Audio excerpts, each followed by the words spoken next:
welcome back to my channel. I know I've been missing for like a month now, but I've kind of been dealing with the end of pregnancy, going through labor and delivery, and coping with having a new baby. So yeah, but today I'm going to be sharing with you just my labor and delivery story, since I know I didn't really put it out there. For this reason, I kind of wanted to make a whole video just about the process, what happened, and my feelings and emotions throughout the few days. And yeah, so it all started with a scheduled induction, and I had chosen to do a scheduled induction at 40 weeks because it was easier for my family to fly down and make plans around an induction date rather than just waiting. So I decided to go that route instead. I cleared it with my doctor. He said it was good. There was, I had a healthy pregnancy, so there was very low risks involved in the process. So we got to the hospital at 7 p.m. on a Thursday, and they started having me answer questions, having me fill out paperwork, checking me in, and all that. Then afterwards, I think that took like about an hour. After that, they started what's called a cervidil, and it's just like a little, it's almost like a tampon that they insert, and it releases a chemical that helps soften and ripen your cervix, so that way you can dilate faster once you start Pitocin. So they left the cervidil in for 12 hours. I was dilated to a 1, and I wasn't effaced. And so dilating is, you know, opening, and then effacement is thinning. I'm not going to go too much into detail about that, but once they took the cervidil out, I was only dilated to a 1. When I went into the hospital, I wasn't dilated or effaced at all. So it was kind of disappointing to hear only dilated to a 1, but the nurse I had was awesome, and she's like, you know what, you may only be dilated to a 1, but your cervix is really soft, and that's what we wanted. So everything's going as planned. So I think once we took out the cervidil, I was already having contractions on my own, but they weren't painful. I could definitely feel them, but they weren't painful at all. I mean, I could still walk, talk, everything through them, so it was not bad.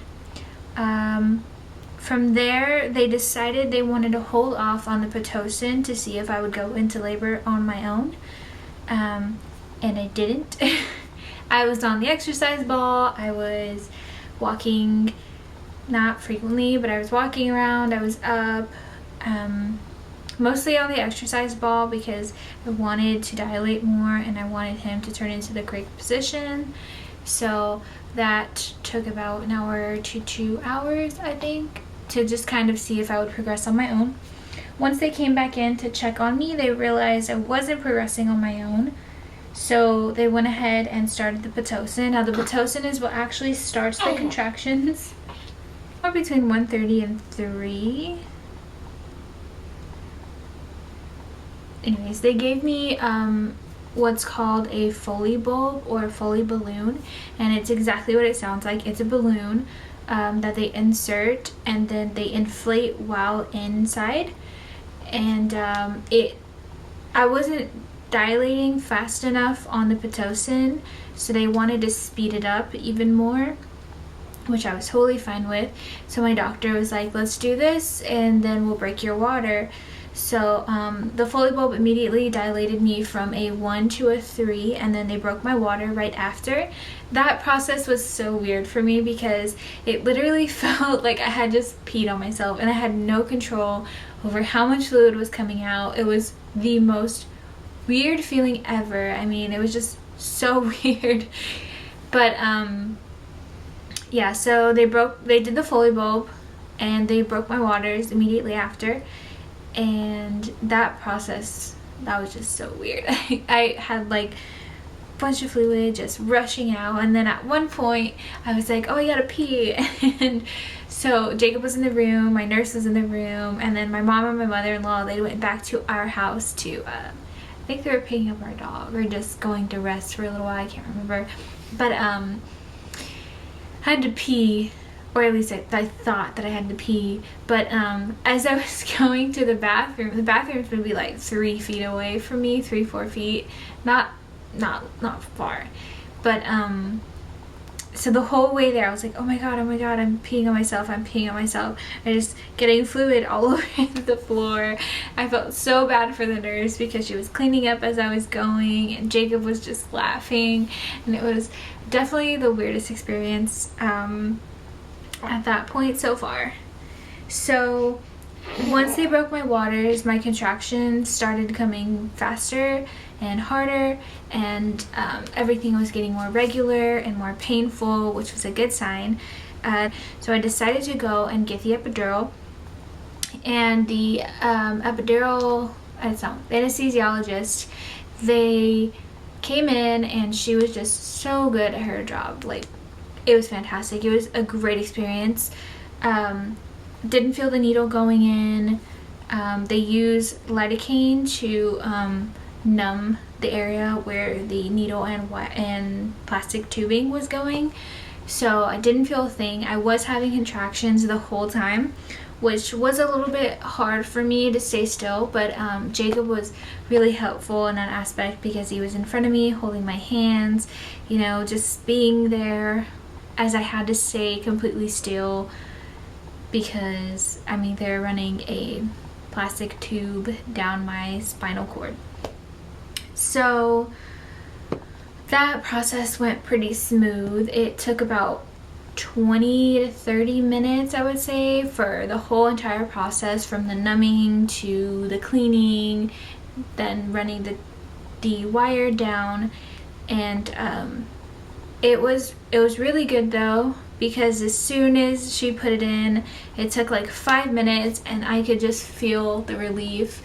Towards the end, I was in so much pain and I couldn't move while she was putting that tubing in, that I was like almost like just moaning in agony, and I just had to stay still. And I was terrified because there was a plastic tube running down my spine, and that to me was kind of like, okay, don't move, don't move, don't move. Oh my god, this hurts so much. Contraction, contraction, contraction. So that process, it was hard, but as soon as it was all in place and we tested out the medicine, I was just like instant relief. I could no longer feel my contractions, but I could still feel my legs, just no pain. So it was, she told me it was a textbook epidural, and I was so thankful that the process was over and everything was good. They stuck a bunch of tape to me so that way I wouldn't move out of place or anything. And I remember my mood just completely changing. It shifted to being so like in pain to just calm and relaxing, and it allowed me to rest. I ended up taking so many naps after that, and I was able to sleep, so that was really good. Once so they just kept increasing the dosage of Pitocin once I had that epidural in, but they still had to make sure my heart rate was good, my blood pressure was good, that the baby's heart rate was good. So they couldn't just turn it all the way up and say, let's do this. They had to still monitor how much they'd give me every 30 minutes to an hour. So it still didn't take quite less time. But around, I want to say 10, no, I would say 9, she came in to check me, and it was honestly one of the most, it was a big letdown for me because I was only dilated to a 4 when she came to check me. And I think she said I was maybe 60% effaced. So it was kind of a letdown because here I am resting and I'm ready for this baby to come. I'm ready for, you know, the experience, and I'm only dilated to a 4. So that was kind of, you know, sucky. But she came in and brought what was called a peanut ball. It's basically a yoga ball, but it's the shape of a peanut, and it's smaller so it can fit in between your legs. When you have the epidural, they don't allow you to do certain positions, even if you can move and feel your legs. It's just safer to not move around too much. So she had me doing, I think for maybe about 2 hours, she had me doing the just positions that would help Cade move down into the birthing canal and kind of go through that process of dropping down, because he wasn't very far down at all, which was also disappointing. So she came back in at like 12 to check me again, and I was 6 centimeters dilated and 80% effaced, if I remember that correctly. That's when I was like, okay, 6 centimeters, things are gonna really progress after this. It's gonna be good, it's gonna be great, everything's fine. From like 1 o'clock to 2 o'clock, it was like the most intense pressure. It didn't hurt, it wasn't painful, but it just felt like I had to take a massive poop. I mean, that's all I could feel. And my body at one point started involuntarily pushing, and I didn't realize that I was doing it. I was trying to stop myself, but it was just like doing it on its own. It was really hard. It was really hard not to push. And the nurse came in and she's like, look, you're gonna tear if you push right now. And I was like, you really have to check me, because I really feel like the urge to go. I really feel like it's gonna start up.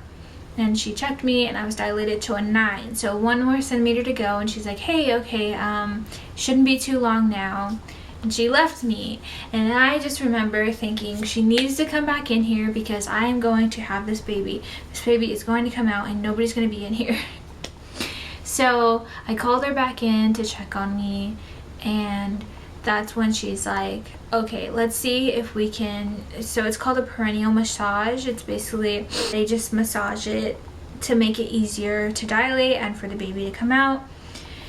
So she started doing that, and she kind of put, I don't know how to explain it. I guess she kind of like opened it and dilated me to a 10. So I was finally like, okay, I really think that it's time to start, because I can no longer stop my body from pushing. So she's like, okay. So she put my legs in the stirrup, and she explained to Jacob what he needed to do, and explained what my mom and my mother-in-law needed to do, and we started pushing. It took me almost 2 hours to get him out. My doctor came in halfway through and actually started the active, I guess, pushing. Once he came in, it was like game over, this is actually happening.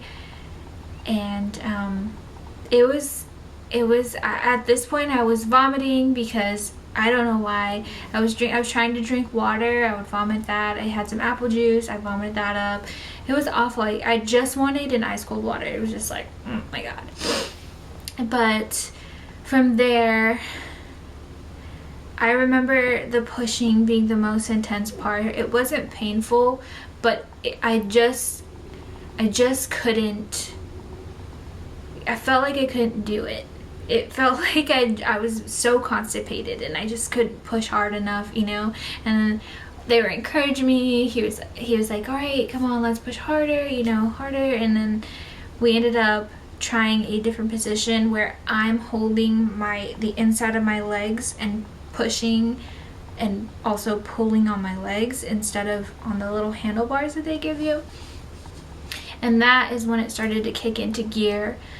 He crowned, and they saw a full head of black hair, and they kept telling me, just keep pushing, and I just remember just being so physically exhausted, mentally exhausted, just so emotional, because I felt like I really just couldn't do it, and I couldn't get him out. And then on the last push, which it was like a set of 3, they had me push for 10 seconds and then stop, and then push for 10 seconds and stop every contraction 3 times. So finally, on the second push of the last contraction, I remember just pushing, and I could feel the pressure of his head coming out. And then he's like, one more push, he's almost out. And I looked over at Jacob and I was like, I can't do it. And he's like, what do you mean he's almost out? I can see the top of his head. He's almost out. Just one more push. And I just remember I took a breath, and I just remember praying. I was just like, God, if you can just please let me push this baby out right now. Please. I just remember just having what felt like forever conversation with God of just, please let me get through this. Please give me strength. And I finally pushed as hard as I freaking could, and then I felt him come out, and I felt his body come out, and it was so weird. I can't even explain it. It felt like a squid leaving my body. And I just remember being so relieved that it was just over. That I cried, because not because I just had a baby, but because it was over, that I was done pushing. I was exhausted and I just needed water. And as they put him on my chest, I didn't even realize he was there, because my mind was just so tired, so emotionally tired. And my mom was like, get him. And Jacob's like, babe, it's our son, hold him, get him. And I was like, oh yeah, there's a baby here. But it was just, once I realized he was on my chest, I started crying even harder. I couldn't believe that I had just done that and just had a baby. And I look over at my husband, and he's just extremely happy. We're all choked up and just so glad that he's here finally. It was an unforgettable moment. And now that he's here, it's like, oh my God, I'm still thinking about it, like, oh my God, I did that. So that's my experience. It took from Thursday at 7 o'clock all the way until his birth was 4:59 a.m. or 4:57 a.m. on Saturday, July 20th. It was a long experience, but I would do it again for sure. If it meant getting my son, because he's absolutely perfect. But we ended up having to stay in the hospital an extra day, so we went home on, I think, a Tuesday. I want to say it was Tuesday, but I'm not sure. No, it was a Monday. Yeah, Monday.